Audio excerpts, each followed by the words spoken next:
Hi everyone, I'm John Allen, and here we are again on Wednesday evening, 8:05.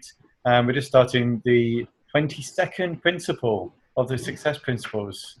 Would you believe? It's can't believe we were just saying a minute ago that we started this 23 weeks ago. It would have been, yeah. So we're kind of setting out on a path for 25 weeks of doing this, half a year, and it's gone by already. And this one, maybe aptly, is practice persistence. We've been quite persistent about turning up to these calls week after week for 22 weeks. Yeah, I'm gonna do a screen share. I've got a little presentation. Oops. Screen share. Before I launch into it, I just want to look at what we got left. We've only got 4 weeks left, including this one. So this one is 22, practice persistence. Next week, I'm going to suggest we do 2 principles next week, because it goes slightly off in terms of the chapter and the principle numbers. If we follow the 25 principle book, which was the kind of idea behind it, was to do the 25 principles. And I looked at the chapters in that, and actually, the surround yourself with successful people, I think, is a really important one. Clean up your messes and your incompetence is quite a short one, which I think has got some real value. Stay focused on your core genius, chapter 39. And the last one is chapter 63 in the big book, but it's principle 25 in the shorter one, which is start now, just do it. And so I thought, what better place to end than to actually, get us all thinking about how we're going to action this stuff and take it all forward. I know we've been doing that along the way on various different things, but let's just really focus on consolidating what we've learned in this book club, this mastermind group, the whole experience of working through this principle, and then implement it and get cracking on the things we need to get cracking with. So if you're happy with that and you think that's a good idea, then that's the kind of running order I'm kind of proposing for the next few weeks. So yeah, once I share it around and everyone else has watched it, then we can have a discussion on Facebook or something. Yeah. I'm just trying to find it. Yeah. Yeah, you've got the full book, have you? Yeah, I got the big book. Yeah. Yeah, cool. Okay. Yeah. So just moving on with 22 then, practice persistence. The kind of key around this is clearly persistence and getting good at it. Understand what it means to be good at persistence and getting good at it, because most people just give up when they're about to achieve success. And how many times have you heard that? You're just about to cross the finish line and people give up, and this quote goes on, they quit on the 1 yard line. It's clearly American, talking about American football. They give up at the last minute of the game, 1 foot from a winning touchdown. Ross Perot, American billionaire. There's it's obviously American. Lots of this is American stuff anyway. But yeah, we've heard that about all sorts of things in the past, haven't we? That how many people have kind of stopped just before they're about to achieve success. In fact, that's what happens. Most people kind of get that pressure, and they feel the pressure of not succeeding. I haven't succeeded. What's going on? And you kind of finally give in, and they were literally right around the corner. We see that in network marketing, don't we? It's a really big thing that happens in network marketing. People quit because they're not succeeding, and they were probably on the verge of taking that step to the next level of, hitting district manager, hitting area manager, hitting regional vice president, whatever your next step is not that far around the corner. And so it's all too easy to see that the success hasn't happened and then stop. But actually, if you just kept on going that little bit, a few more steps, you're then on your path. You're in momentum and away you go. A lot of it is about faith. Actually, he talks about faith in this chapter. And if you've read Think and Grow Rich, Napoleon Hill, faith is a really big part of that book. You've got to have faith that you're going to eventually get there. So persistence. This is literally one paragraph right at the start of this chapter, and I thought it was really worthwhile summarising the whole. It's just one short paragraph, and it's kind of split down into a few points. It's the single most common quality of high achievers. They simply refuse to give up. The longer you hang in there, the greater your chance of something will happen in your favour. If you keep battling away and things are not happening, you get lots of no's. And yes, it's got to be around the corner. It's got to be. It's inevitable.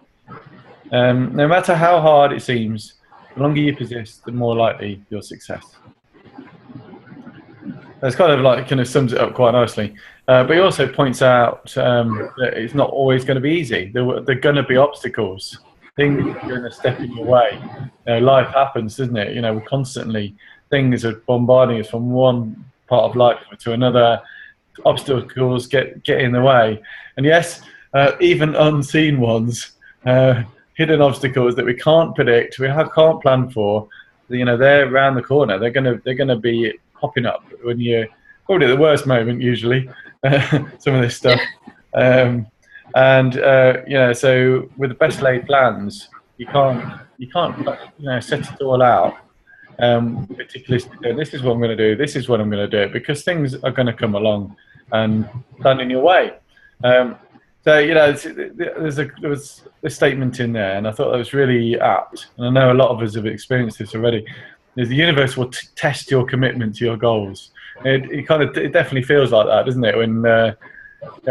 When something pops up, and usually it's quite an emotional situation quite often, or something that really kind of challenges you, and that's part of this process to get to your goal. You've got to break through some of these barriers. And Matt Griffin, in some of the stuff we've studied with him on a previous kind of study group, is breaking through the terror barrier, and quite often it's our own internal fears is what is stopping us from breaking through to the next level. So it could be a complete random external thing, a set of circumstances completely out of your control.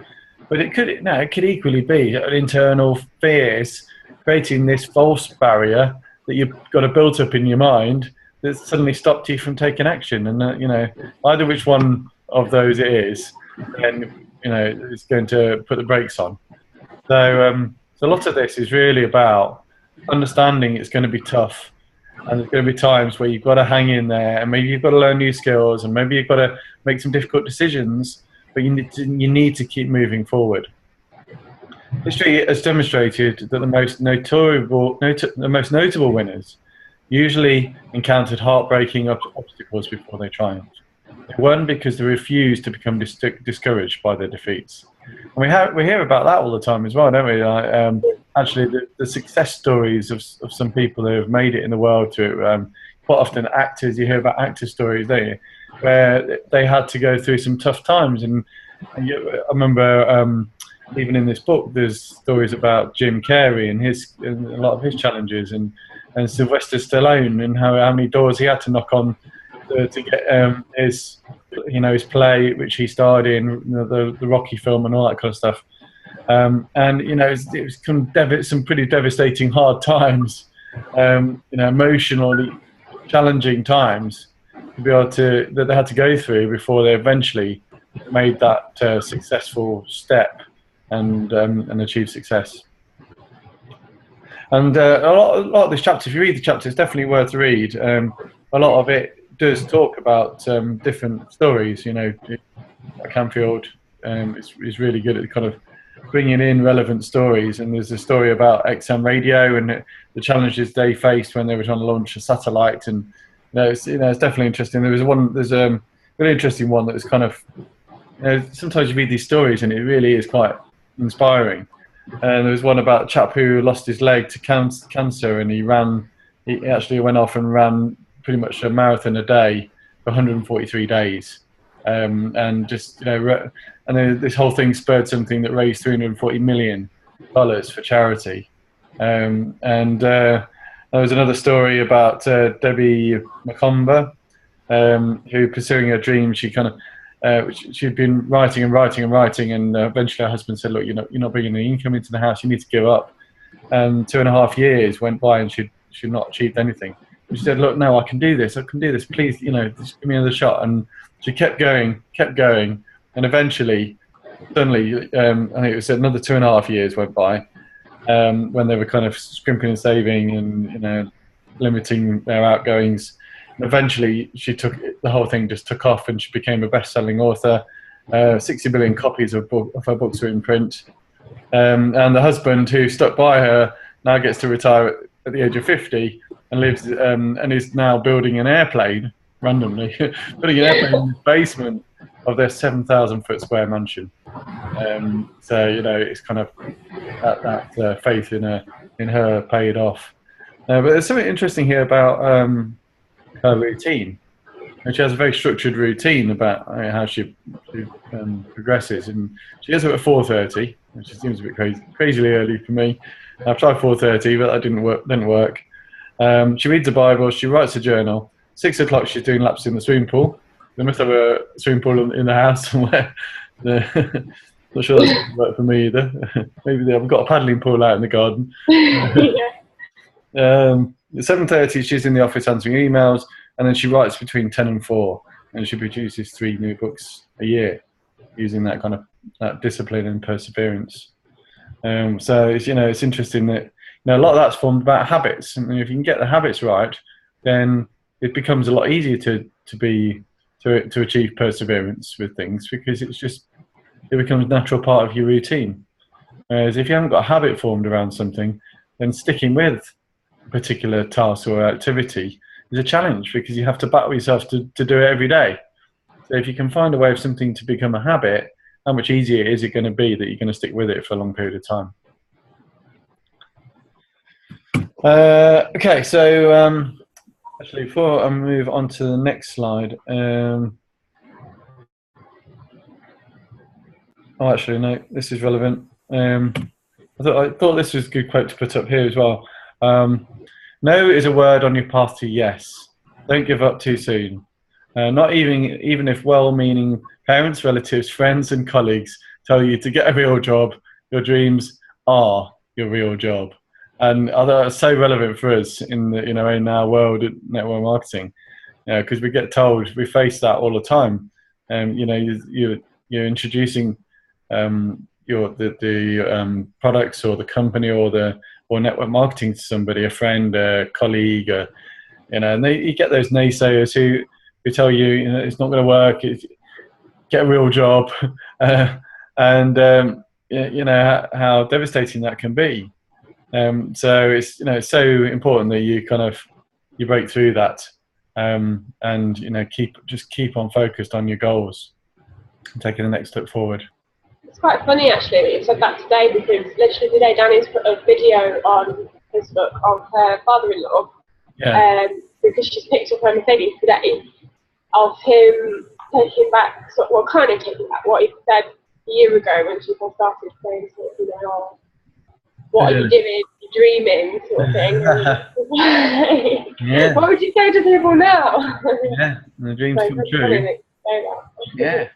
Yeah, it's amazing. Yeah, I mean, these success stories do. You know, it's proof. It is proof, social proof, isn't it, that it's real, and it happens. And I only have to look around me in the house we're in, look out at the car out in the drive to know how real it all is. But if you haven't been to it yourself, then you don't. You know, it's difficult to see that reality, and you just, you know, you have to borrow other people's stories. And it's great that you know, she's set out this goal, she's achieved it, and now people are starting to come back and say, well, yeah, maybe, you know, maybe this dream thing is worth giving a go. But yeah, no, it's great. So obstacles, yeah, it talks about obstacles. Actually, before I do this, there was another section on never giving up on your hopes and dreams, which I haven't put in the slides, but there's a few stories on there that are worth a go. Have a little read on there. Just things about people who have tried several times to get something and not achieve it, but then on the 8th time, there's Admiral Robert Peary attempted to reach the North Pole 7 times before he made it, and actually then it was the 8th attempt when he actually achieved it. In the first 28 attempts to send rockets into space, NASA had failed 20 times. Oscar Hammerstein had 5 flop shows in the Now, 5 flop shows that lasted less than a combined total of 6 weeks before Oklahoma, which ran for 269 weeks and grossed $7 million. There's a few stories in there that are just worth to read, because it kind of, you can learn someone else's story, and sometimes you connect with one that's more relevant to yourself. So never give up, hang in there. But as you mentioned, there are obstacles that come along the way, and how do you deal with those? And there's not a huge amount of content in there, and I think there's probably other ways, there's other sources of more information on this if you want to delve into it. But what is in there I quite like, in that if you come across an obstacle, then you need to stop and brainstorm 3 ways to get around, over, or through it. And you can do this with your network. You don't have to do it by yourself. You've got your upline, your sidelines, your downline, anybody really connected with, friends, family, to get together and find a way through it. And you'll only do this by focusing on it. If you hit a roadblock of some sort, and you stop, and you don't focus any time on it, then that roadblock's good. That's it's won. You've allowed it to stop you in your tracks, and you'll never find a way through it. But if you focus your time on it, find a support network where you come across problems, you've got people to talk to, you've got people to bounce ideas out. Maybe someone who's already been through the barriers that you're facing. Upline's a good place for that. If you've got somebody that, if you've got this barrier and somebody that's already been through it, talk to them about it. Everyone here is really supportive. So just don't worry about it. Just pick up the phone, speak to that person, and just bounce some ideas around about how you can take that next step, how you can break through it. Go, maybe that you need to do some personal development or something, or maybe you need to take a course and get some new skills. It could be all sorts of different things. It might just be a simple couple of words in your ear at the right time to help you to push forward and break through. So persevere until you find a way that works. I thought I'd finish on this quote here. Difficulties are opportunities to better things. They're stepping stones to greater experience. When one door closes, another always opens. It's a natural law. It has to balance. Like that. And that's by Bryan Adams. Would you believe it? No. It's fine. It's not the Bryan Adams. Oh. You tricked me. I did have to check that myself, actually. Is that a song lyric? Yeah. But no, Bryan Adams is someone who, the same name, obviously, who's written a book called How to Succeed. Cool. So that was it, really, for this week. It's quite short, but I think it's definitely really relevant, isn't it, for anyone doing anything, pretty much. If you've got goals, and you've set a path to success, then you're going to face challenges, and you're going to find it difficult. There's going to be obstacles. So persevere. Just practice, getting good at persevering and overcoming those barriers, and to keep on taking those steps forward until your dreams come true. Brilliant. Cool.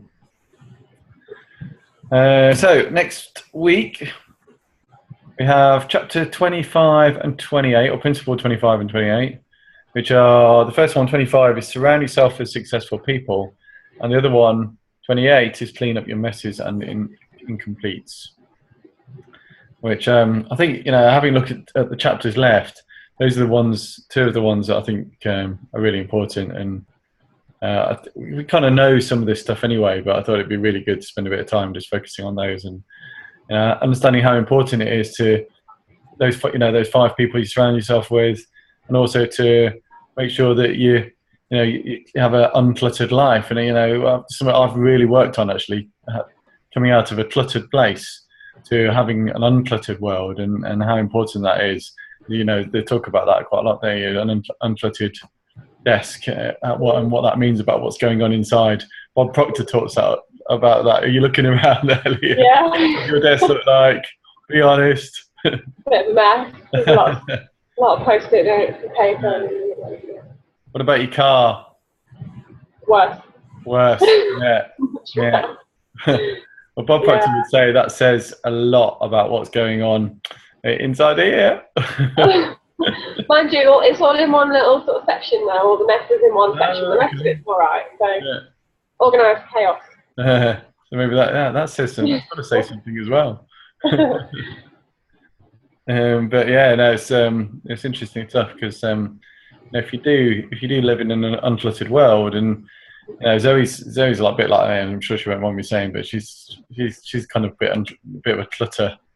What's the word? Clutterbox? No, that's not right. But yeah, she's got a lot of clutter everywhere, and she's going through the same process actually, of trying to cleanse some of that stuff out, and it impacts. If you've got stuff everywhere, it impacts on whether it's your mind that's cluttered first that causes the clutter in reality, or whether it's the clutter that causes the clutter in your mind. I'm not sure which, but for me, if I see stuff everywhere, all it's doing is filling up my head with all these things that I just there's a bit of chicken and egg there.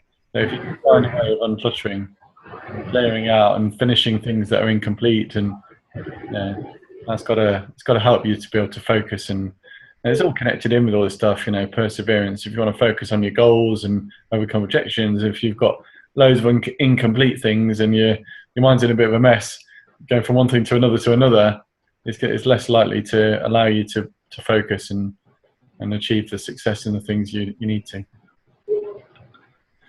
Cool. I think that's it for this week, unless you got anything else to add?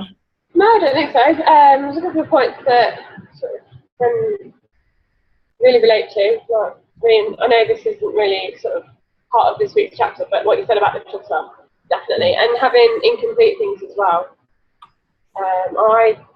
I get a real satisfaction from finishing things. Yeah. Whether it's, I don't know, like shampoo or finishing a job, whatever it is. I don't like things that are incomplete. It just stresses me out. And what you said about thinking about roadblocks and what you can do to get around them and over them and stuff. I think in the past week or two, I've been thinking about. I think biggest roadblock for me is myself.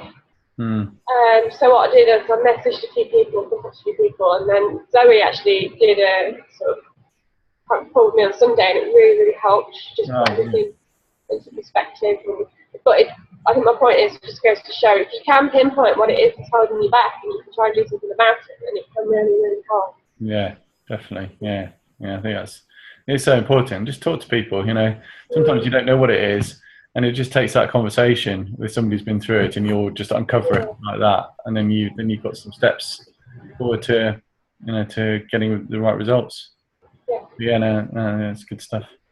But yeah, I'm the worst with incomplete things. I'm a creator profile, so I create lots of things.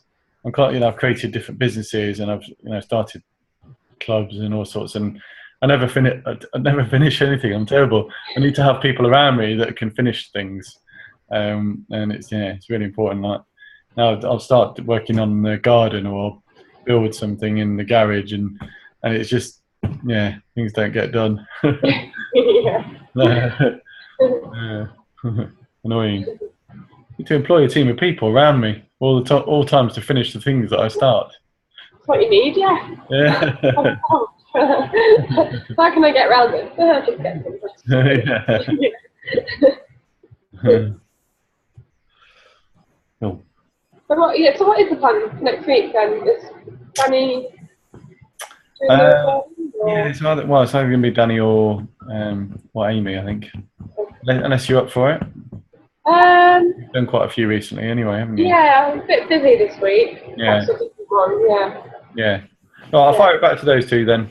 And they can figure it out between them how they're going to do it. Cool. All right. Yeah, cool. Thanks, Tom. All right. See you later. Yeah. Cheers. Bye.